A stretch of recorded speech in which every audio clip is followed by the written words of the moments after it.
ओम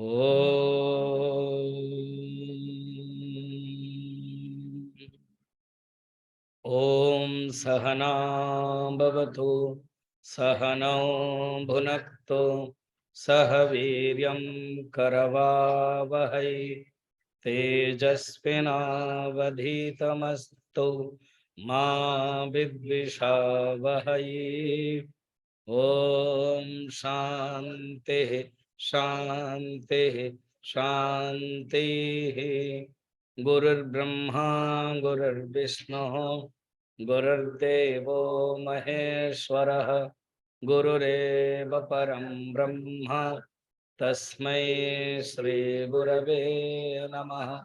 समस्त जन कल्याणे निरतं करुणामयं नमामि चिन्मयं देवं सद्गुरुं ब्रह्म विद्वरं सद्गुरुं ब्रह्म विद्वरम्।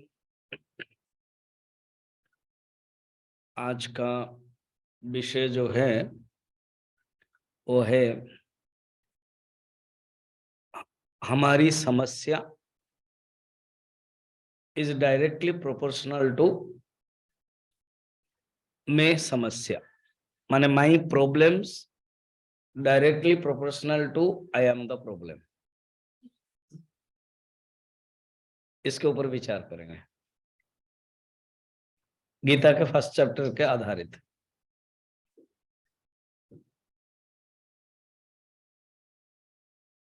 मेरी समस्या क्या है? मेरी समस्या क्या है उसके ऊपर विचार करेंगे तो चलिए डायरेक्ट भगवान गीता के पहले श्लोक में चले जाते हैं। गीता के जो पहला श्लोक है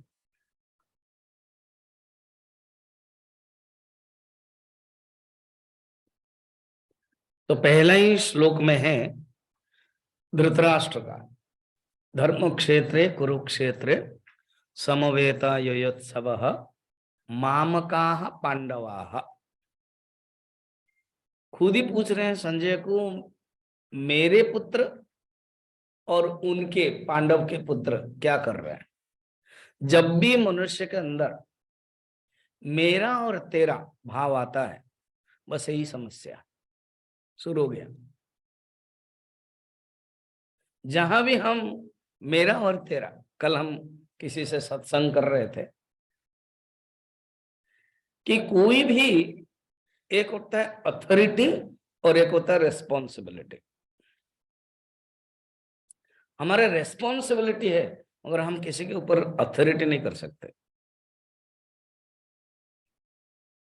जहां हमने अथॉरिटी किया कि मैं पति हूं,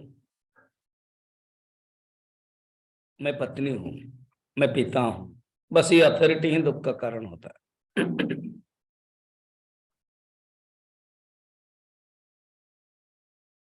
बहुत सुंदर बातें हैं। पिता पुत्र को जन्म देता है और कर्म नहीं देता है। इसलिए पूज्य गुरुदेव बड़ा सुंदर कहा है, if you are thinking that your spouse children are problematic, that means you have thought over that you have given birth to them। तुमने सोचा है कि तुमने जन्म दिया है, बस ये दुख का कारण है। तुमने जन्म नहीं दिया है, वो तुम्हारे थ्रू वापस बाईपास किया है, वो तुम्हारे थ्रू आए हैं। You have not given birth to them, they have just passing through you. तो समस्या कहाँ होती है? जहां विचार नहीं हो पाता है, जहां अहमता और ममता होती है। शरीर को मैं मानना अहमता, शरीर को मेरा मानना ममता। याद रखना, आई एम द बॉडी अहमता।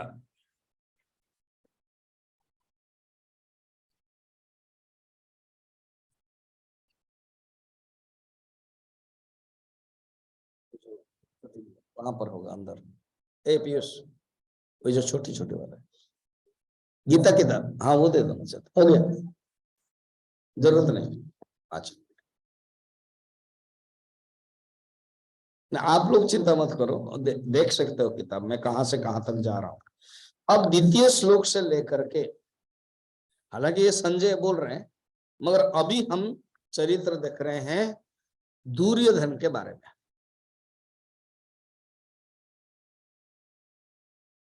दुर्योधन के बारे में देख रहे हैं। एक है धृतराष्ट्र है, जो अंधे हैं, विचार नहीं कर पाते हैं, इच्छा बहुत है, अथॉरिटी समझा है, मामका पांडवा भेद समझा, शरीर को मैं मानना अहमता है और शरीर को मेरा मानना भी ममता है, ये समझा। धृतराष्ट्र नामकरण में भी है, जस्टिफिकेशन ऑफ द टाइटल क्या है, ये न राष्ट्रम धृतम स धृतराष्ट्र, जो राष्ट्र को पकड़ करके, धृतम माने पकड़ करके, होल्डर, जो राष्ट्र को पकड़ करके बैठता है वो है धृतराष्ट्र। जो शरीर को मैं मानता है, जो शरीर के साथ तादात्म्य में है, वेदांत के अनुसार तादात्म्य में है, वो मैं हूं। ये धृतराष्ट्र के चरित्र है। हमारे अंदर ही अलग अलग कभी कभार जब बहुत विचार नहीं कर पाते हैं, बहुत दुखी हो जाते हैं, ये विचार आता है। अब आइए दुर्योधन। गीता के श्लोक के अनुसार, हालांकि इसका कमेंट्री संजय दे रहे हैं, संजय का जो चरित्र है वो हमारे अंदर कब कैसे फलित होगा वो हम विचार करेंगे, मगर दुर्योधन के बारे में द्वितीय श्लोक से लेकर के आता है 11 नंबर श्लोक तक, ठीक, 11 नंबर श्लोक तक आता है। अब दूसरा से लेकर के 11 नंबर श्लोक तक दुर्योधन का चरित्र आता है। अब दुर्योधन क्या है, उसका जो चरित्र है, जवान है, बल है, डायनामिक है, बढ़िया है, जवानी है, जो बल है, जो डायनामिज्म है, अपने आप में खराब नहीं है। जैसे मैंने कहा, धृतराष्ट्र की जो इच्छा है, बड़े होने के नाते राजा होना इच्छा खराब नहीं है, एम्बिशन रहना कोई खराब नहीं है। यूथ के अंदर एक एम्बिशन रहता तो होना भी चाहिए, सबके अंदर है वो एम्बिशन होना चाहिए, खराब नहीं है। मगर एम्बिशन अगर in cost of others, then वो खराब हो जाता है। एम्बिशन, जब भी कोई एम्बिशन प्राप्त करते हैं तो कॉस्ट ऑफ अदर्स हो जाता है। जैसे किसी इंस्टीट्यूशन में हेड तो एक ही होगा ना, तो बोले मैं हेड बनूंगा मगर वो हट जाए, वो मर जाए, है ना, तो मुश्किल है। हमारे चिन्मय मिशन में एक्सपेरिमेंट है ये कोर्स के बाद कि एक सीनियर स्वामी जी के साथ नया ब्रह्मचारी को देना, सो दैट वो ट्रेनिंग लेंगे, सीखेंगे। और वो क्या होता है, आते ही अच्छा जो सीनियर स्वामी जी को प्रणाम होता है, सीनियर स्वामी जी को देते हैं प्रसाद, फ्रूट्स है ये, तो जूनियर देखता है, उनको ही देते हैं, मुझे नहीं देते हैं, ये हट जाए तो मैं ही रह जाऊंगा। बस शुरू हो गया। आया था को इसके लिए ट्रेनिंग लेने के लिए, इच्छा क्या हो गई, प्रतिस्पर्धा, कंपटीशन, इंफीरियरिटी कॉम्प्लेक्स, बस वो धृतराष्ट्र हो जाता है। ठीक, अब दुर्योधन का चरित्र देखिए, बल है, शक्ति है, जवानी है, अच्छा है, होना चाहिए, मगर उन्होंने अपने पिता का जो रोल है वो नहीं समझा। जैसे पिता नहीं समझा तो पुत्र क्या समझे, समझ में आया? उन्होंने कभी भी ये नहीं कहा कि पांडु के, मेरे जो चाचा के राज्य का ये केवल रिप्रेजेंटेटिव थे, ये नहीं सोचा उसने, अनुभव ही नहीं किया। अर्थात एक व्यक्ति अपने परंपरा, अपने दायद के बारे में स्वायत्तता अगर ठीक से नहीं समझेंगे तो वो भी एक अंधा ही है। दुर्योधन जन्म से तो आंख वाला था मगर विचार से अंधा था, ये दोनों थे। धृतराष्ट्र दोनों थे, जन्म से अंधे और विचार से अंधे। दुर्योधन जन्म से बढ़िया है, आंख वाला था, बड़ी बड़ी आंखें, मगर विचार से अंधा था। उसने सोच नहीं पाया। अगर ये सोचते नहीं, ये जो हस्तिनापुर का जो राज्य है वो मेरे चाचा के है, क्योंकि मेरे पिताजी का ये अंधे होने के कारण वो अधिकारी नहीं बने। ब्राह्मण संसद, विद्वत संसद, राजनीति का जो नियम है, राजनीति उस समय नियम था, यार नहीं बन सकता। इसने नहीं सोचा उस पॉइंट को, वरन तो ये कहा कि नहीं, मेरे पिताजी राज्य कर रहे हैं, राजा, राजा का बेटा राजा। वो छोटा है दुर्योधन माने युधिष्ठिर से। अब सेकंड पॉइंट देखो, छोटा है, जो छोटा होने के नाते उसने कभी नहीं सोचा कि मैं छोटा हूं, परंतु उनको इन्फीरियरिटी में डाला कि तुम पिताहीन है। तो मनुष्य के अंदर जब एक शक्ति है, बल है, दूसरों के अंदर प्रतिस्पर्धा रखता है, दूसरों को नीचा दिखा देता है, तो वो एक नेगेटिव कैरेक्टर के रूप में उल्लेखित हो जाता है। इसलिए रामायण में जैसे रावण, महाभारत में वैसे दुर्योधन। भगवान कृष्ण की तुलना में देखे तो कंस प्रारंभिक में, और पांडव के दृष्टि से देखे तो दुर्योधन एक नेगेटिव विलियन कैरेक्टर हो गया कंस। क्यों? क्योंकि इसने ये किया। फिर उसने क्या अनगिनत गलतियां करता आ गया। बचपन से उनको तो पसंद करता ही नहीं था, प्रतिस्पर्धा रखता था।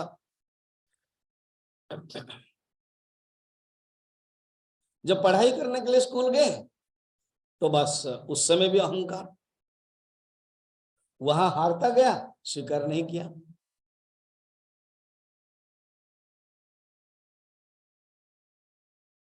और इतनी गलतियां गलतियां करता करता गया जो युद्ध क्षेत्र में युद्ध तक आ गया, महाभारत युद्ध। अब ऐसे तो दुर्योधन के कैरेक्टर अनेक देखेंगे, कहानियां तो अनेक समय होगा। अब हम इन श्लोकों के ऊपर आधारित करके विचार करते हैं। दुर्योधन वो एक कैरेक्टर शख्स है, दुर्योधन वो एक कैरेक्टर है जिसके पास बल है, शक्ति है, मगर वो विचार में अंधे हैं और अपने जो सही सलामत अपना जो स्थान है नहीं समझता था। कभी कभी हमारे जीवन में भी ऐसे होता है। अब देखना कहीं कहीं जो झगड़ा हो जाता है ना, बोलता है तुम पता है मैं कौन हूँ? हाँ, मैं आईएएस अफसर का बेटा हूँ, मैं पुलिस का बेटा हूँ, और बस बात करते करते मार दिया, है ना, होता है ना। कोई किसने मार दिया? पता है मैं इतना बड़ा पार्टी, ठक मेरा गवर्नमेंट चल रहा है, ठक ठक ठक। आपने देखना कहीं ना कहीं जब झगड़ा होता है, छोटे से लेकर गांव से लेकर के जिला से लेकर के बड़े शहर का पूरा देश तक, वो कहीं ना कहीं ये सब क्वालिटी आता है। अपने जो स्थान है वो समझते नहीं। ये है दुर्योधन का चरित्र। अब ये श्लोक में आइए, श्लोक में क्या है? उसके अंदर एक इंफीरियरिटी कॉम्प्लेक्स भावना आ गई। युद्ध तो हो रहा है, देखा जाए 11 अक्षणी सेना उसके पास है, बड़े बड़े भीष्म जैसा वीर है, पर इसी समय ये जो सेकंड थर्ड नंबर श्लोक है, उस समय इसका जरूरत नहीं था रोल, पर वो क्या किया? आचार्य के पास गया। श्लोक देखना कहां गया? दृष्टवा तो पांडवानीकम व्यूढ़ दुर्योधनस्तदा। दुर्योधन, दुर्योधन क्या क्या किया? जाना चाहिए नियम के अनुसार भीष्म के पास। नियम,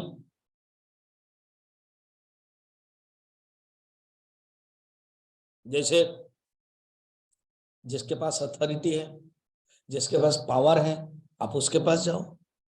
मगर वो गया कहाँ? अपने आचार्य के पास। नियम के अनुसार भीष्म के पास जाना चाहिए, क्योंकि भीष्म कमांडर इन चीफ है। वो गया आचार्य के पास। उसका 2 कारण है।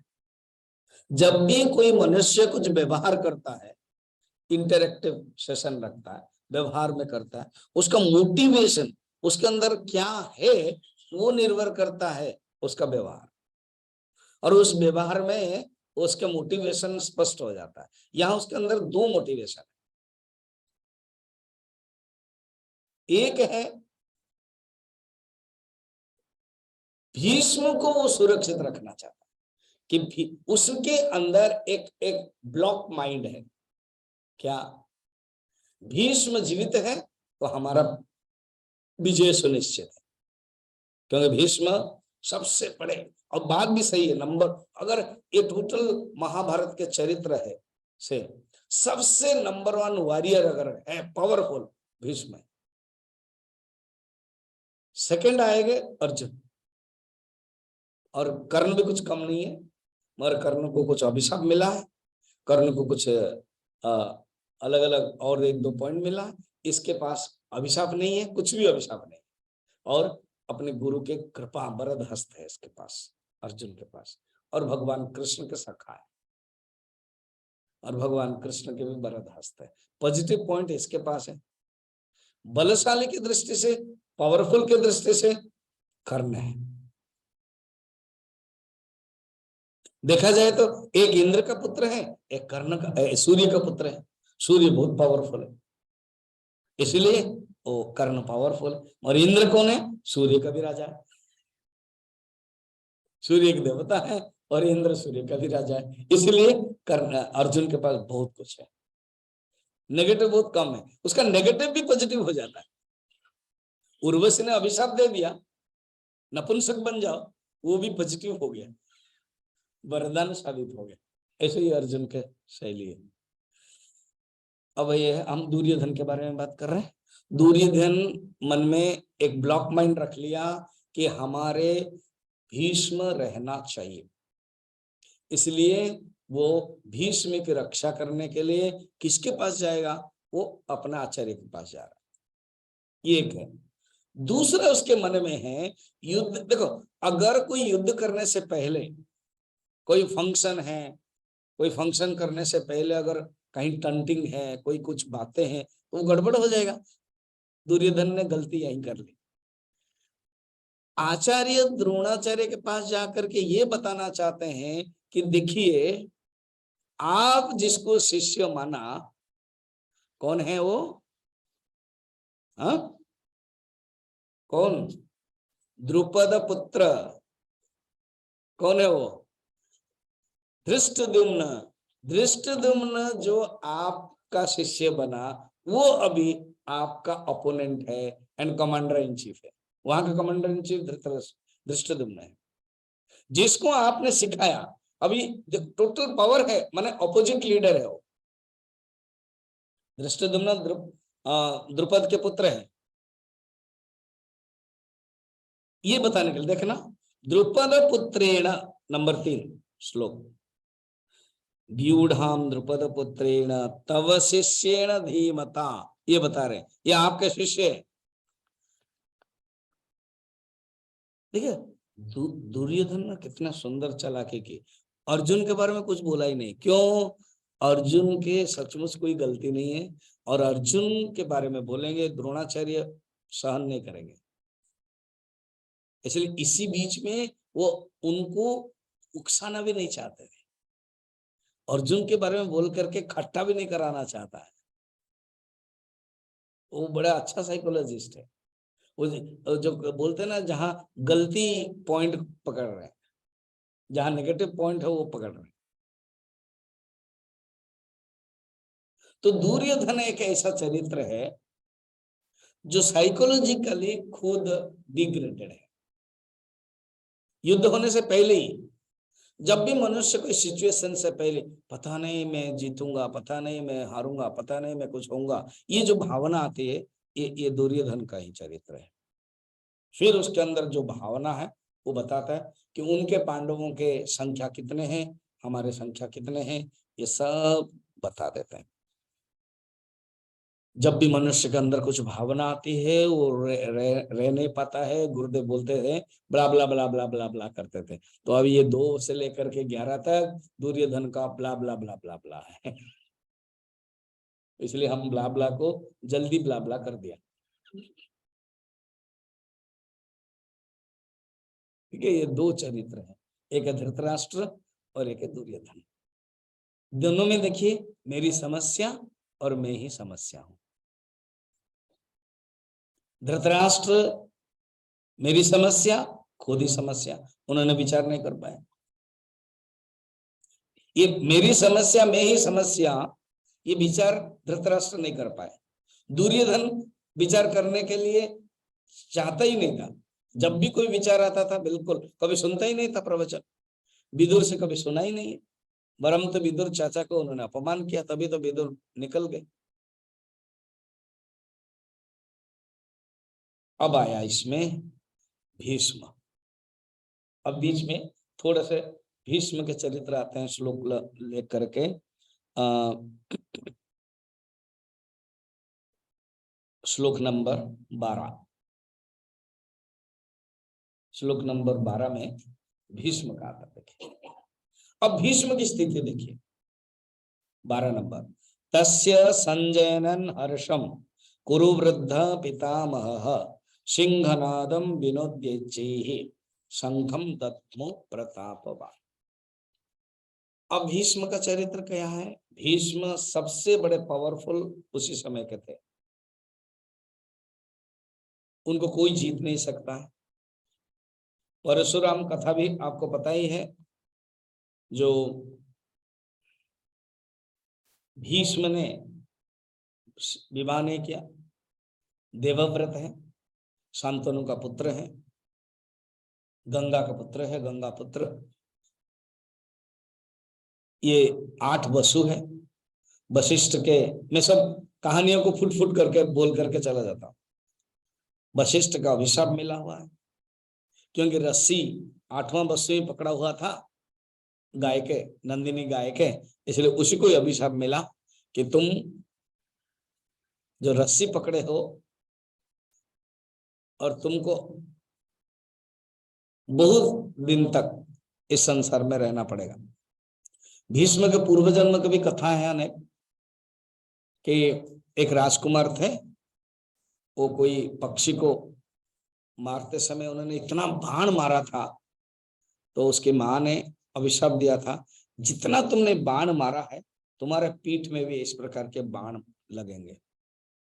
तो इसलिए बाण लगा हुआ।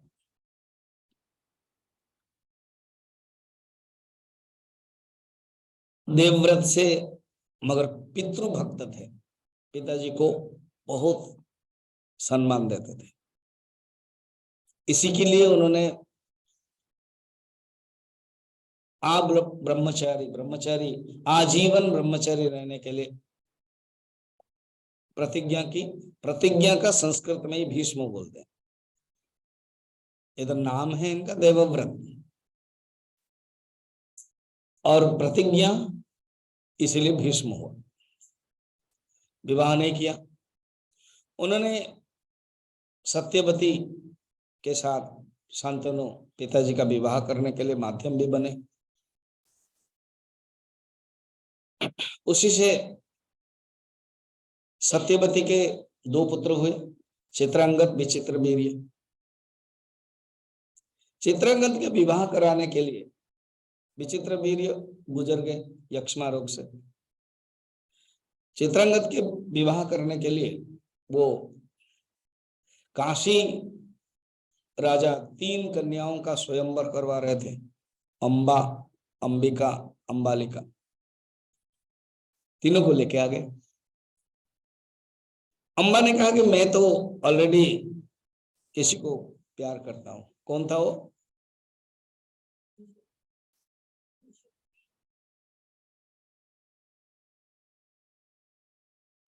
तो शल्य नहीं, शल्य नहीं, शल्य नहीं, शल्य तो उनके मामा है। तो उसको भेज दिया कि जाओ तुम, फिर वो उसने स्वीकार नहीं किया, और वही परशुराम के पास गई। परशुराम ने इनको कहा कि तुम मेरे शिष्य हो। परशुराम गुरु है भीष्म के, उन्हें स्वीकार नहीं किया।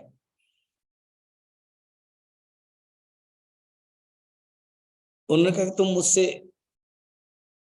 मेरी बातें मानोगे, मैं जो बोल रहा हूं? तुम शिष्य होने के नाते गुरु का यह आदेश है कि तुम अंबा से विवाह करो। दूसरा है तुम अगर स्वीकार नहीं करोगे तुम युद्ध करोगे। उन्होंने कहा कि सेकंड पॉइंट मुझे पसंद है, फर्स्ट पॉइंट मैं स्वीकार नहीं करता हूं। शिष्य धर्म के बदले में क्षत्रिय धर्म स्वीकार करना चाहता हूं। तब परशुराम युद्ध तक किया। भीष्म हारा नहीं, परशुराम जीते भी नहीं, मगर परशुराम एक प्रतिज्ञा उसमें किया कि मेरे आज से कोई शिष्य क्षत्रिय नहीं होगा, मैं किसी शिष्य क्षत्रिय को स्वीकार नहीं करूंगा। क्यों?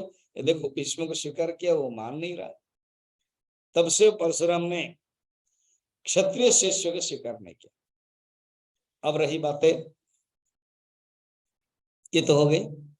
पिताजी को उन्होंने एक प्रतिज्ञा किया था, मैं राजा नहीं बनूंगा, क्योंकि दासराज सत्यवती के जो पिताजी है उनका एक शर्त था कि तुम विवाह नहीं करोगे।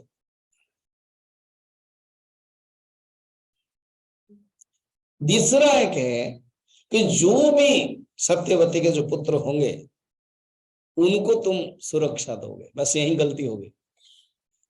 अर्थात कितना भी बलशाली आप हो, शक्ति हो, जहां आप ठीक से विचार नहीं कर पाओगे, जहां आप गलत डिसीजन लोगे, वो गलत होता है।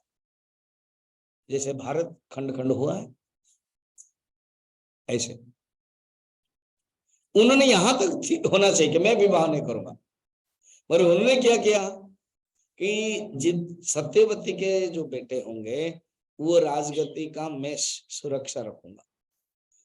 जब तक कोई ठीक से नहीं होगा मैं मरूंगा भी नहीं तब तक। इसलिए युधिष्ठिर तक वो अपना शरीर को त्याग नहीं किया। देखा कि युधिष्ठिर अभी सुंदर शासन कर रहे हैं, तब अपना शरीर त्याग किया, क्योंकि पिताजी की बातें, यही गलती हुई। प्रतिज्ञा यहां तक, मैं विवाह नहीं करूंगा, दिस क्वालिटी बिकम्स गुड, ये वैल्यू, ये वर्च्यू हो गया।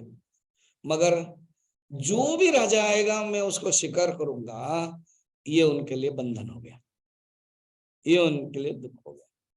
अभी भी देखना श्लोक 11 नंबर श्लोक देखना, मैं इसी को यही बताना चाहता हूं। क्या 11 नंबर में नहीं 12 नंबर में, तस्य संजयनन हर्षम। ये दूसरे को दुख सुख देखने के लिए, एक दृष्टि से दूसरे को सुख देखना अच्छी बात है, मगर वो जो सुख है not in the cost of your देश, राज्य, संपत्ति, दूसरे के, उन्होंने वही किया।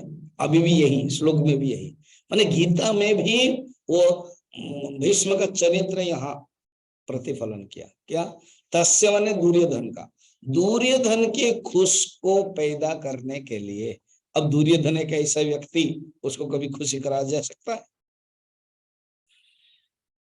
वो तो आकांक्षा वाला है, एम्बिशियस वाला।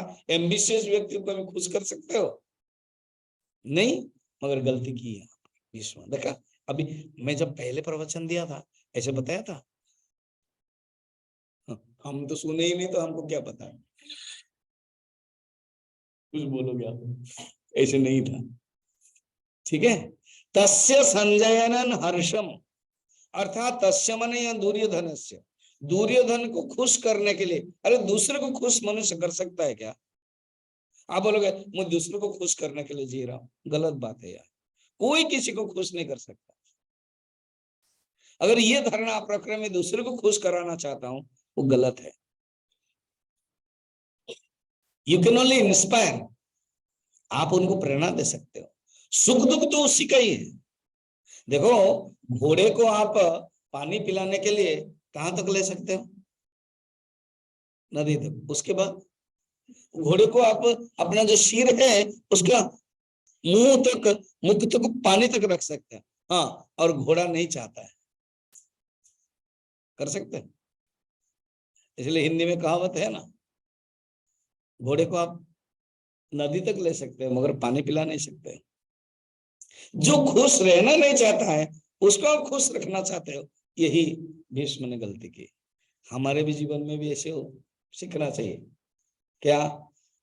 हम वी कैन इंस्पायर। एक होता है recommendation authority, not happiness giving authority. अब मैं नहीं, मेरे पास ठेकेदार है, मैं सब सुख देना चाहता हूं, सब सुख देना चाहता हूं, होगा ही नहीं है। और ये सुख कैसे दे सकते हैं? जैसे रंती देव है, भागवत में रंती देव है, वो कहते हैं एकमात्र संभव है प्रभु, वो आप ही कर सकते हो। वो कैसा है? अंदर जो दुख है ना, वो हटा सकते हो आप ही, वो कैपेसिटी मुझे दे दो। वो आध्यात्मिक से संभव है, बाकी बाहर से संभव नहीं है। अर्जुन हमारे भीष्म यही कर रहे थे बाहर से। तस्य संजयनन हर्षम कुरु वृद्ध पितामहः सिंहनादम विनोद्येच्छि शंखम दद्मु प्रतापवान। अब उन्होंने शंख बजाया। अब आते हैं चरित्र अर्जुन का। अर्जुन का चरित्र विश्लेषण हम लोग कब देखेंगे? कल देखेंगे, क्योंकि अभी कोई नहीं चाहता है मैं धृतराष्ट्र बनूं। आप चाहते हो? नहीं। कोई नहीं चाहता है कि आप दुर्योधन बनो। आप चाहते हो? और सब चाहते हैं मैं, और अर्जुन बनने के लिए आपको फिर इसी समय 1 घंटा पहले कल आना पड़ेगा। इसी समय नहीं, 1 घंटा पहले कल आना पड़ेगा। ओम पूर्णमदः पूर्णमिदं पूर्णात् पूर्णमुदच्यते